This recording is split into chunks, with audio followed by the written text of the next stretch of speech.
Imagine running on a treadmill, the speed increasing no matter how much you adjust. Every moment feels like a race against time, but you're always a step behind, no matter how fast you move. Exhausting, right? Many of us experience this as we try to fit an endless list of to-dos into a rigid schedule. We've been trained to think that being productive means cramming more into every hour, every minute. But what if there's a better way? In Mind Management, Not Time Management, author David Kadavy challenges traditional productivity advice. Success, he suggests, isn't about controlling every second of our day. It's about working with the ebb and flow of our minds, not struggling against them. David never saw himself as a writer. Sitting down and pouring words onto a page didn't spark joy. It felt like a chore, but he had no choice but to dive in when a book deal came along that was too good to pass up. He began by trying all the classic strategies, carving out uninterrupted blocks of time, eliminating distractions, and even delivering his groceries to save every spare minute. But no matter what he tried, he kept running up against the same blank screen and lack of words. As the deadline loomed, the pressure mounted. David committed to meeting, and disappointment wasn't an option. With the clock ticking, he booked a last-minute retreat to Costa Rica, hoping a change of scenery might give his mind the jolt it needed. When he arrived, the panic crept in, more vital than ever. Why had he come all this way, when words seemed to evade him, no matter where he went? Frustrated, he walked to clear his head, hoping for any sign of inspiration. That's when he met Diego, a local who waved him over for a chat from across the road. David didn't want to seem impolite, so he joined him, speaking in his limited Spanish, talking about life, the beach, and the rain. Simple things, nothing profound. But something about that conversation felt refreshing, freeing, even recharging. When David returned to his computer, something clicked. In a single, focused hour, he wrote the first chapter of his book. It was a breakthrough. David suddenly realized that all his time management tricks, blocking hours, scheduling every detail, had missed the core issue. It wasn't about managing his time at all. It was about managing his mind. David began to understand that productivity isn't about finding more hours in the day, but about aligning tasks with his mental energy. This approach, which he calls mind management, shifts the focus from rigid schedules to a dynamic awareness of his mental state. Rather than forcing himself to write, when he felt drained, he began to tune in to his creative energy, saving his most demanding work for moments when his mind was sharp and using quieter times for more routine tasks. Think about the last time you stared at a mile-long to-do list and felt paralyzed. Traditional time management might urge you to power through, but mind management suggests a different question. What am I in the mood to tackle right now? By choosing tasks that align with your current mental state, you make better use of your time. You work with less strain and far more success. David's story is proof that productivity isn't just about time. It's about finding your creative rhythm and using it to work smarter, not harder. Creativity isn't something you can just grab off the shelf, like a carton of milk. It's more like tending a delicate plant. It takes time, patience, and the right conditions to flourish.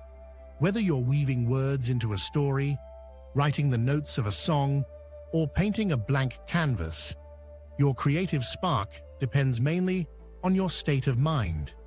In Mind Management, Not Time Management, David Kadavy shares his insights on tapping into this elusive creative energy, breaking it down into two types of thinking: divergent and convergent. Divergent thinking happens when ideas swirl around like leaves in a gust of wind, giving you flashes of countless possibilities. Picture yourself brainstorming all the different ways to tell a story. Do you go for a playful tone, as if chatting with a friend, or something formal and polished? This free-form phase allows your mind to wander through endless what-ifs and creative possibilities. It's only when you start to connect these scattered ideas into a clear path that you shift into convergent thinking. This is where choices are made and ideas begin to take shape. For example, you might write about personal memory, sharing it lightheartedly, but keeping specific details private. Convergent thinking narrows your options, focusing your scattered thoughts into something concrete and intentional. Divergent and convergent thinking are vital, but creativity goes beyond simply flipping between these modes of thought. It's about finding that elusive, creative sweet spot, that magical time and place where ideas flow freely and everything just clicks. And unlike most skills, creativity can't be forced or boxed into a formula. It's not a puzzle you can solve through logic or rules. Instead, creative work often stems from an insight, an aha moment, when you suddenly see a situation from a fresh, exciting angle. Neuroscientists call this sudden clarity an insight, or what we might think of as a eureka moment, the revelation that sends a thrill down your spine because you've finally cracked the code. Imagine the moment you find the perfect melody for a song, unlock a crucial plot twist, or get an idea for a sketch just as you start feeling uninspired. That's insight at work. But finding that creative sweet spot isn't just about watching the clock for the right time of day. It's about understanding when your energy, focus, and inspiration align best. Throughout the day, your energy fluctuates as naturally as the rise and fall of the sun. Engaging activities, socializing, working on complex tasks, or painting draw from this energy, so it's crucial to save your most mentally demanding work when you're feeling sharp. This peak period isn't the same for everyone. It's influenced by your circadian rhythm, your body's natural internal clock that controls your sleep-wake cycle.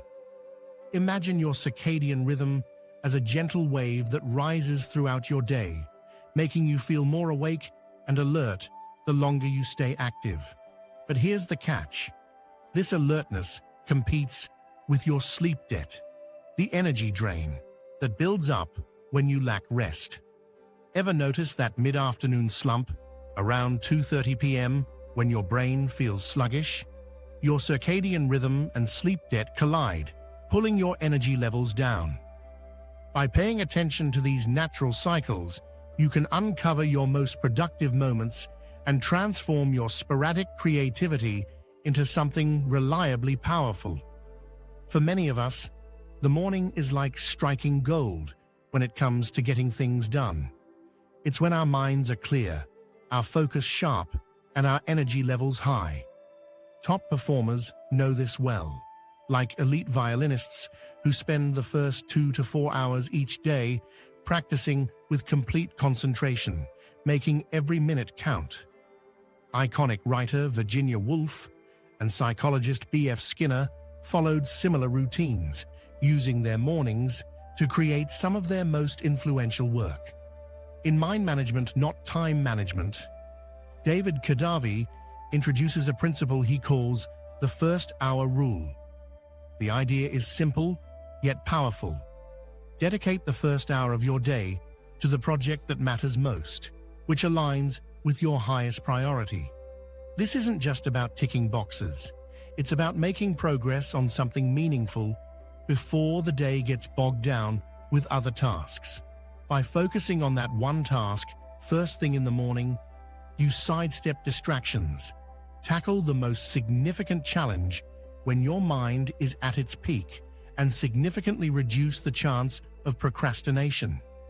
It sounds almost too easy, but its beauty lies in its simplicity.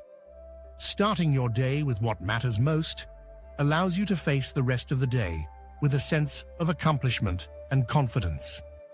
Creativity, however, isn't always about sitting down and working tirelessly. It's a cycle that operates even when you're not at your desk. Social psychologist Graham Wallace described this process as the 4 stages of creativity: preparation, incubation, illumination, and verification. Each stage guides your mind from the spark of an idea to a fully realized creation. 1. Preparation. David Kadavy emphasizes the importance of mental states in the creative process, stating that skipping or rushing through stages weakens the final result. He found that certain mindsets, such as the 95th floor of Chicago's John Hancock Center, helped him access the right state for each task. 2. Incubation. Here, you step back and let things simmer. During this stage, you put your project aside, focusing on something else or relaxing with friends and family. This step is vital. Pushing too hard can lead to frustration, blocking creativity rather than fueling it. Giving your mind a break subconsciously continues working, connecting dots in the background while you're off doing something else. 3. Illumination. Also known as the eureka moment, illumination is when everything suddenly clicks. It's the moment of insight that can strike at any time, often unexpectedly, like a flash of lightning on a clear day. But illumination doesn't come from nowhere. It requires all the groundwork laid in preparation. Consider Paul McCartney of the Beatles. One morning, he woke up with the entire melody for Yesterday in his head. He quickly went to the piano, still half asleep, and played the tune he'd heard in his dream. Yesterday, it became one of the most iconic songs in history. But it wasn't luck alone. Paul's years of songwriting had prepared him to instantly recognize and capture that melody. 4. Verification. Finally, after the flash of inspiration comes verification, the time to polish, refine, and complete the idea. This is when you take your initial concept, test it, and transform it into something finished and concrete. For Paul, this stage meant perfecting the lyrics, arranging the melody, and ensuring every detail matched his initial vision. Following these 4 stages, you create a system that aligns with your natural flow, moving from focus to rest and then back to creation. And that first-hour rule? It's more than just a discipline hack. It's the foundation for turning your creative potential into tangible, finished work. The final stage of the creative process is verification, where ideas are scrutinized for soundness, originality, and compelling news. Paul McCartney, for example, spent over a year refining his melody for Yesterday, questioning assumptions and making adjustments to ensure it was his own, turning it into a timeless masterpiece. David Kadavy emphasizes the importance of mental states in the creative process, stating that skipping or rushing through stages weakens the final result. He found that certain mindsets, such as the 95th floor of Chicago's John Hancock Center, helped him access the right state for each task. Kadavy's method involved working with what he identifies as 7 key mental states, each tuned to different aspects of creativity. 1. Prioritized mental state. This state is all about planning and prioritizing. When David was at the John Hancock Center, he didn't sit down to write whole chapters. Instead, he used that time to map out what he needed to accomplish, sorting through what was essential and could wait. 2. Exploratory mental state. In this mode, you let your curiosity roam free. This isn't about structured research. It's about seeing where your interests take you. If you're looking for ideas for a painting, you might end up watching a documentary on ancient art, allowing inspiration to come naturally. 3. Research mental state. Here, you're hunting for specific answers to specific questions. David often slipped into this state to nail down factual details or refine his chapter structure, ensuring accuracy and depth in his work. 4. Generative mental state. This is the hands-on phase where creation happens. It's when you take all the ideas you've gathered and finally bring them to life, like drafting that novel chapter or sketching out the first design. 5. Polishing mental state. Now, it's time to refine. This state is all about perfecting the details, from tightening up sentences to adjusting colors on a canvas. It's the step that transforms good work into something exceptional. 6. Administrative mental state. Not every moment can be spent creating. Real life requires attention too. Bills need paying, groceries need buying, and family and friends need time. This state helps you balance creativity with life's other demands, ensuring your creative energy stays sustainable. 7. Recharge mental state. Finally, the recharge state is where you relax and rejuvenate. For David, this might mean a spa day, but it could be as simple as watching a movie or laughing with friends. This state lets your mind reset, preventing burnout and allowing fresh inspiration to find you. By understanding these 7 mental states and allowing yourself to work within each one, you can unlock a creative flow that's both productive and sustainable. It's about aligning your mind with the task, embracing work and rest, and recognizing that every part of the process has time and value. David Kadavy's approach to creativity is anything but conventional. From midnight until 4 a.m., he would immerse himself entirely in his book, writing with a single-minded focus. By 4 he'd shut off the lights, power down his computer, and finally surrender to sleep. The next day, he'd wake around noon, freshen up, and set off for his favorite coffee shop, where he would work until closing. This rhythm, a blend of intense focus, rest, and routine, is what David calls his creative cycle. It's a recurring pattern that allows him to stay productive while preserving his energy and enthusiasm. The creative cycle isn't bound to a strict schedule or specific hours. It's a flexible rhythm that adapts to your creative process. For some, like David, it might look like a late-night routine. For others, it's a gradual flow through the day. David's cycle revolves around the 4 stages of creativity: preparation, incubation, illumination, and verification. Consider another example. Beth, a songwriter, taps into her version of the creative cycle.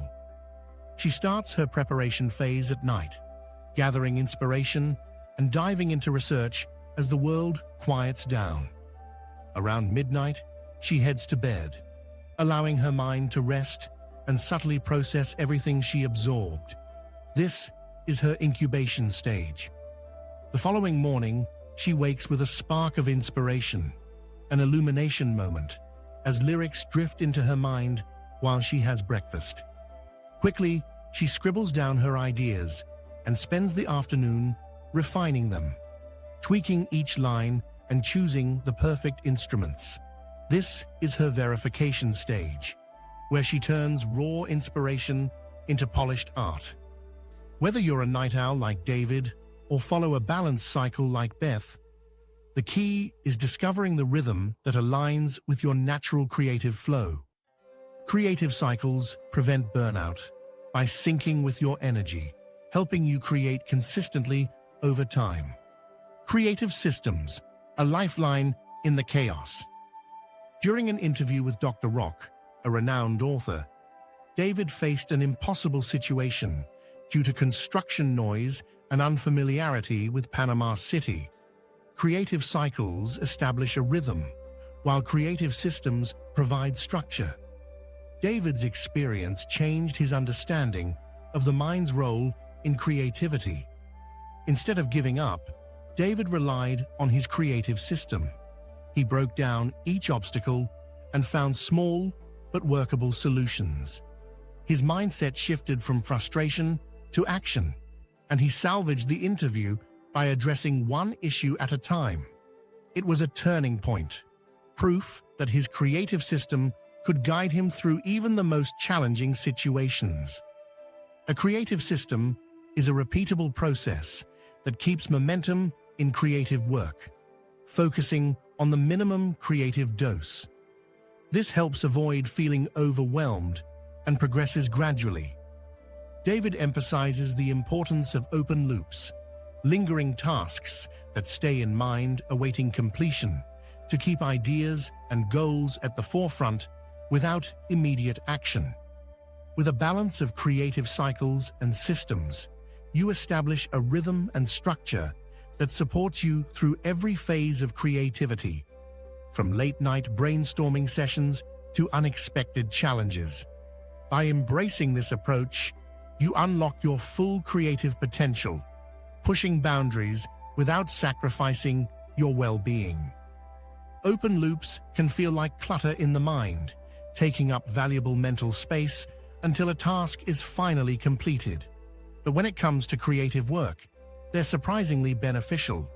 Open loops keep projects alive in the background of your thoughts, helping you make consistent progress even when you're not actively working. Imagine a writer committing to adding just one paragraph to their book daily. That paragraph becomes an open loop, lingering in their mind, ready to pick up again the next day or whenever they're ready. Each new section builds on the previous one, and although progress might seem slow, it's steady and guilt-free. There's always momentum. The beauty of this approach is that you don't lose sight of your goals. A creative system enables multiple open loops for different project aspects, providing direction and ideas. The minimum creative dose ensures daily progress with minimal excuses, allowing for small, manageable steps, regardless of a busy schedule. Conclusion: this journey into mind management, not time management, has uncovered powerful insights into balancing productivity and creativity. Here's a quick recap of the principles. 1. Mind management. Productivity starts with setting the right mental state. Instead of forcing tasks, ask yourself, what am I in the mood to work on right now? By aligning tasks with your mindset, you tap into natural motivation. 2. The creative sweet spot. Knowing when you're at your best is crucial to achieving breakthroughs. For many, the morning, calm and distraction-free, allows for focus. Combining divergent and convergent thinking can lead to those aha moments that make creativity shine. 3.